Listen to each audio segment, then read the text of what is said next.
राजकारणात कधी काय घडेल याचा नेम नसतो असं आपण नेहमी ऐकतो, पण जेव्हा महाराष्ट्राच्या राजकारणाचा विषय येतो तेव्हा तर अशा गोष्टी घडतात ज्याची आपण स्वप्नातही कल्पना केलेली नसते. कल्पना करा, ज्या राजकीय नेत्यांचे आयुष्यभर एकमेकांविरुद्ध संघर्ष करण्यात गेले तेच नेते आज एकमेकांना कठीण प्रसंगात साथ देत आहेत. तुम्हाला काय वाटतं, हे सगळं फक्त निस्वार्थी मैत्रीपोटी सुरू आहे की यामागे काहीतरी मोठी राजकीय गणित आणि छुपी रणनीती दडलेली आहे?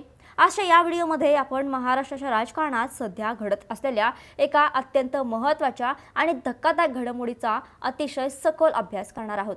ती घडामोड म्हणजे ज्येष्ठ नेते शरद पवार यांनी उद्धव ठाकरे यांना दिलेला एक मोठा शब्द.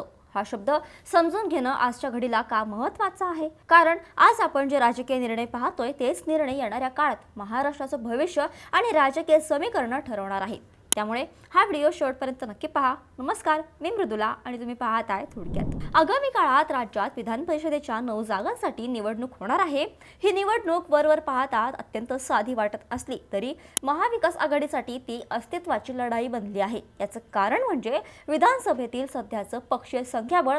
जर आपण पाहिलं तर या 9 जागांपैकी महायुतीच्या वाट्याला तब्बल 8 जागा सहज जाताना दिसत आहेत. याचा अर्थ असा की संपूर्ण महाविकास आघाडीच्या वाट्याला केवळ आणि केवळ एकच जागा येण्याची शक्यता आहे. आता विचार करा, महाविकास आघाडीमध्ये काँग्रेस, उद्धव ठाकरे यांची शिवसेना आणि शरद पवार यांची राष्ट्रवादी असे 3 मोठे पक्ष आहेत आणि जागा मात्र फक्त एकच शिल्लक आहे. साहजिकच आहे की या एका जागेसाठी महाविकास आघाडीतील 3ही पक्षांमध्ये मोठी रस्सीखेच सुरू झाली होती. प्रत्येक पक्षाला असं वाटत होतं की ही जागा आपल्या पदरात पडावी. विधान परिषदेच्या या निवडणुकीचं गणित जर आपण बारकाईने पाहिलं तर प्रत्येक जागेसाठी विजयाचा कोटा ठरलेला असतो. विधानसभेतील एकूण 288 सदस्यांच्या संख्याबळावर या 9 जागांचं भवितव्य अवलंबून आहे. एका उमेदवाराला निवडून येण्यासाठी साधारणपणे 29 ते 30 पहिल्या पसंतीच्या मतांची गरज भासणार आहे.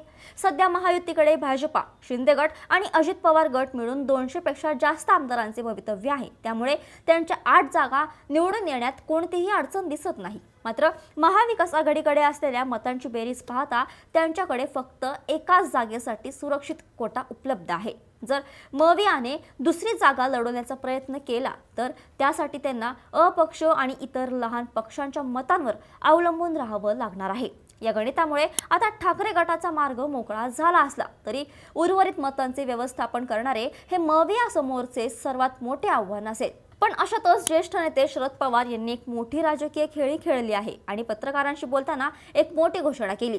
शरद पवार असं म्हणाले की विधान परिषदेच्या या एका जागेसाठी उद्धव ठाकरे जे कुठलं नाव देतील त्याला आमच्या पक्षाचा पूर्ण पाठिंबा आणि सहकार्य असेल. आता प्रश्न असा पडतो की शरद पवारांनी इतका मोठा शब्द उद्धव ठाकरेंना अचानक का दिला? त्यांनी स्वतःच्या पक्षाचा दावा का सोडला? याचं उत्तर दडलं आहे नुकत्याच पार पडलेल्या राज्यसभा निवडणुकीत. नुकत्याच झालेल्या राज्यसभा निवडणुकीत महाविकास आघाडीच्या वाट्याला एकमेव जागा आली होती आणि त्यावर शरद पवार बिनविरोध निवडून आले आहेत. शरद पवारांना बिनविरोध निवडून आणण्यासाठी उद्धव ठाकरे आणि काँग्रेसने त्यांना पूर्ण पाठिंबा दिला होता. आता शरद पवार त्याच मदतीची परतफेड करत आहेत असं राजकीय वर्तुळात बोललं जात आहे. याला आपण राजकारणातील गिव्ह अँड टेक पॉलिसी सुद्धा म्हणू शकतो. परंतु आता या सगळ्या गणितांमुळे खरा पेच निर्माण झाला आहे तो काँग्रेस पक्षासमोर.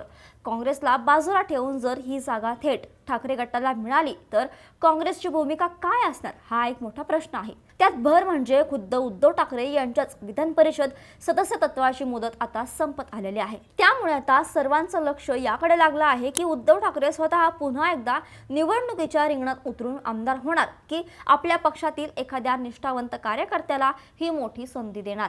काहीही असलं तरी शरद पवारांच्या या एका शब्दामुळे महाविकास आघाडीतील धुसफूस तुर्तास थांबली असली तरी अंतर्गत वाद पूर्णपणे मिटलेला नाही हेच दिसून येतं. आपल्याला माहिती आहे की काही काळापूर्वी शिवसेना किंवा राष्ट्रवादी काँग्रेस या 2ही प्रादेशिक पक्षांमध्ये उभी फूट पडली होती. या फुटीनंतर उद्धव ठाकरे आणि शरद पवार यांच्या समोर स्वतःचे पक्ष टिकवून ठेवण्याचे आणि कार्यकर्त्यांचे मनोधैर्य वाढवण्याचे खूप मोठे आव्हान होते. आता जेव्हा विधान परिषदेची एक जागा ठाकरे गटाला मिळते तेव्हा ठाकरे गटाला आपला एखादा निष्ठावंत नेता सभागृहात पाठवता येईल. या जागेच्या गणितामुळे काँग्रेसच्या गोटात मात्र प्रचंड अस्वस्थता पाहायला मिळत आहे.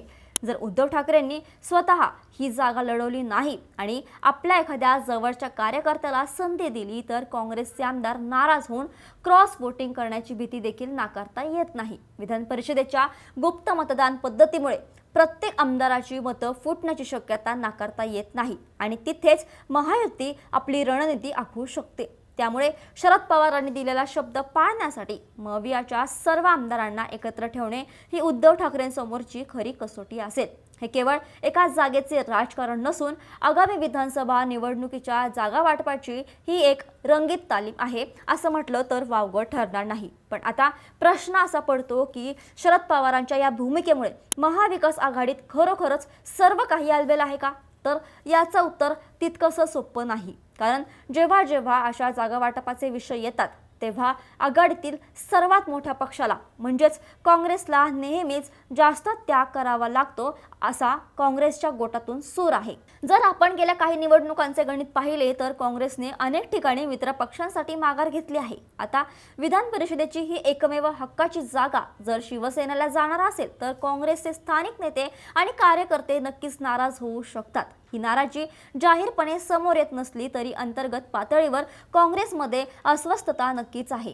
राजकारणात आश्वासन आणि प्रत्यक्ष कृती यात खूप मोठा फरक असतो. शरद पवारांनी शब्द दिला असला तरी ऐन निवडणुकीच्या वेळी काँग्रेसचे आमदार कोणाच्या बाजूने उभे राहतात हे पाहणं सुद्धा महत्त्वाचं ठरेल. कारण गुप्त मतदानाच्या पद्धतीमुळे विधान परिषद निवडणुकांमध्ये नेहमीच मोठ्या प्रमाणावर घोडेबाजार आणि क्रॉस वोटिंग म्हणजेच दगाफटका होण्याची दाट शक्यता असते. त्यामुळे ही एक जागा जिंकणं महाविकास आघाडीसाठी वाटतं तितकं सोपं अजिबात नाहीये. मित्रांनो, आज आपण पाहिलं की महाराष्ट्राच्या राजकारणात तत्व आणि विचारधारा यांच्यापेक्षा जास्त महत्त्व हे सोयीच्या राजकारणाला आणि ऐन वेळेच्या समीकरणांना दिलं जात आहे.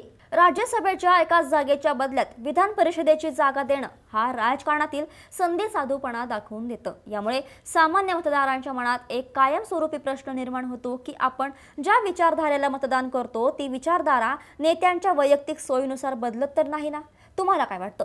शरद पवारांनी उद्धव ठाकरेंना दिलेला हा शब्द आगामी निवडणुकीत महाविकास आघाडीला फायदेशीर ठरेल का? तुमचं मत खाली कमेंटमध्ये नक्की सांगा. हा व्हिडिओ जर तुम्हाला माहितीपूर्ण वाटला असेल तर व्हिडिओला लाईक नक्की करा आणि अशाच महत्त्वाच्या घडामोडींसाठी थोडक्यातला फॉलो आणि सबस्क्राईब करायला विसरू नका.